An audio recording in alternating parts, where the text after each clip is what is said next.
más pálida que la nieve de fuera. Supongo que era por el frío que se colaba por la puerta abierta, o quizás por el olor. La gente de ciudad no está acostumbrada a los olores del campo, a los olores de la vida y de la muerte. Miraba alrededor de mi cocina, mi pequeño taller, y no entendía su expresión. Para mí, todo estaba en orden, cada cosa en su sitio, cada pieza cumpliendo su propósito. Eddie, me dijo con la voz temblorosa, ¿qué has hecho? Y yo, sinceramente, no supe qué responder. ¿Qué había hecho? Simplemente vivir, sobrevivir al silencio. El silencio llegó mucho antes que el sheriff. Se instaló en esta casa el día que enterramos a madre. Antes de ella, el mundo era ruido. Sus palabras eran el único sonido que importaba. Eran muros que me protegían del veneno de fuera. El mundo es un lugar perverso, Eddie, decía mientras remendaba mis pantalones, lleno de mujeres lascivas y hombres débiles. Mi hermano Henry, él no escuchaba, se reía, decía que madre estaba loca, pero yo sabía que no. Yo veía la maldad en los ojos de la gente del pueblo cuando íbamos a vender nuestros productos. Madre me protegía, la granja nos protegía. Nuestro pequeño mundo de 160 acres era todo el universo que necesitaba. El resto era pecado y ruido. Y entonces ella se fue. El cáncer se la llevó. O quizás fue el silencio lo que finalmente la consumió. La casa se quedó muda. El eco de sus sermones se desvaneció y solo quedó el crujir de la madera vieja y el silbido del viento. Por primera vez en mi vida, estaba solo, completamente solo. El silencio era un ente físico, una bestia que se sentaba a la mesa conmigo, que dormía en la habitación de al lado, la suya. Intenté seguir con la rutina, cuidar la granja, hacer chapuzas para los vecinos. Pero la casa se sentía vacía. Ella no estaba. Su presencia, su voz, su calor, todo se había ido, y el frío de Wisconsin no es nada comparado con el frío de una casa sin una madre. En el pueblo me conocían como el bueno de Eddie, el raro de Eddie, daba igual. Les arreglaba una radio, les hacía de niñero una noche, me daban unos $, y una sonrisa incómoda. Oía sus susurros. Pobre Eddie. Tan solo desde que murió Augusta. No sabían nada, su compasión era hueca, no entendían la magnitud de mi pérdida. Yo era un fantasma para ellos, una pieza más del paisaje rural, un bicho raro, inofensivo, que vivía en la vieja granja Gain, y esa invisibilidad se convirtió en mi mejor herramienta. Empecé a leer los periódicos. No las noticias, sino los obituarios. Era una forma de sentirme cerca de ella. Ver nombres de mujeres de su edad me traía una extraña paz. Y una noche, una idea floreció en el silencio. Una idea terrible y hermosa.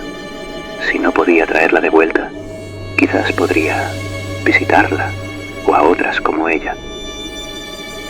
La pala no pesaba en mis manos. La tierra del cementerio estaba blanda. No buscaba profanar, no. Buscaba compañía. Buscaba piezas para llenar el vacío. Quería sentir esa presencia femenina, la que madre me había enseñado que era la única pura. Y si los muertos ya no necesitaban sus cuerpos, qué mal había en tomarlos prestados. Pero los recuerdos no eran suficientes. La piel fría no era como su piel. Necesitaba más, necesitaba encarnarla. Empecé a trabajar con el cuero, con los huesos. No era un monstruo, era un artesano, un alquimista del recuerdo. Cada objeto que creaba era un tributo, Un cinturón de pezones, un cuenco hecho de un cráneo, muebles tapizados con el material más suave y humano. Y una noche, frente al espejo roto del dormitorio de madre, me probé mi obra maestra, un traje y una máscara. Y por un instante la vi a ella, su rostro severo, su fuerza. El silencio se rompió. «Estás en casa, Eddie», me susurró su voz en mi cabeza. Por fin, estaba en casa. El material se agotaba, se volvía viejo, necesitaba frescura. Bernice Warden, la dueña de la ferretería, siempre me recordaba a ella, la misma mirada de desaprobación, la misma fortaleza. Fui a la tienda ese día de caza, aprovechando que todo el pueblo estaba vacío, pero no fui a comprar anticongelante, fui a buscar un recuerdo. Fue rápido, casi clínico. No hubo ira, ni placer, solo necesidad, un paso más en mi proyecto. Pero el mundo exterior, ese mundo ruidoso y estúpido, empezó a hacer preguntas. El sheriff empezó a rondar. El cerco, que yo ni siquiera sabía que existía, se estaba cerrando. Y entonces abrieron la puerta. El sheriff Schley y el capitán Shopfirster entraron en mi mundo sin ser invitados. Sus linternas cortaban la oscuridad, revelando mis secretos, mis tributos. Vi sus rostros pasar del desconcierto al horror puro. Señalaba mis lámparas, mis sillas, lo que colgaba en el cobertizo, y yo seguía sin entender. No veían la belleza en ello. No veían el amor, la devoción de un hijo por su madre. Me sacaron de mi casa, de mi santuario, y mientras el coche se alejaba, vi por última vez la granja, mi universo, convertido en un circo de luces parpadeantes y hombres gritando. Supe que ya nunca podría volver. Me llamaron el carnicero de Plainfield, el ghoul, un monstruo, un demonio. Las palabras rebotaban en mí. En el juicio, los psiquiatras hablaban un idioma que no comprendía. Esquizofrenia, psicosis. Yo solo sabía que extrañaba a mi madre. Me declararon no apto para ser juzgado, un loco. Me encerraron, pero no me sentía más encerrado que en aquella granja. La única diferencia es que aquí las paredes eran reales y las voces no eran las de madre, sino las de otros hombres rotos. Con los años llegaban ecos del exterior.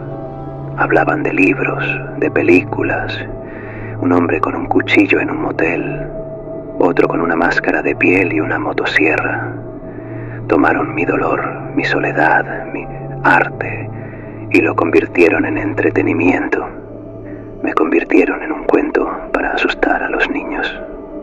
El hombre del saco de Wisconsin. Supongo que, a su manera, me hicieron inmortal. Más grande que el pobre y solitario Eddie. Crearon un monstruo para poder dormir tranquilos, para no tener que pensar que a veces los monstruos no nacen, se hacen, pieza a pieza, en el silencio de una granja aislada. Aquí soy un buen paciente, obediente, tranquilo. Dicen que estoy curado, que el monstruo ha sido dormido. A veces una de las enfermeras más jóvenes me sonríe. Tiene una piel muy bonita, muy suave. Me recuerda a alguien, pero ya no estoy seguro de a quién.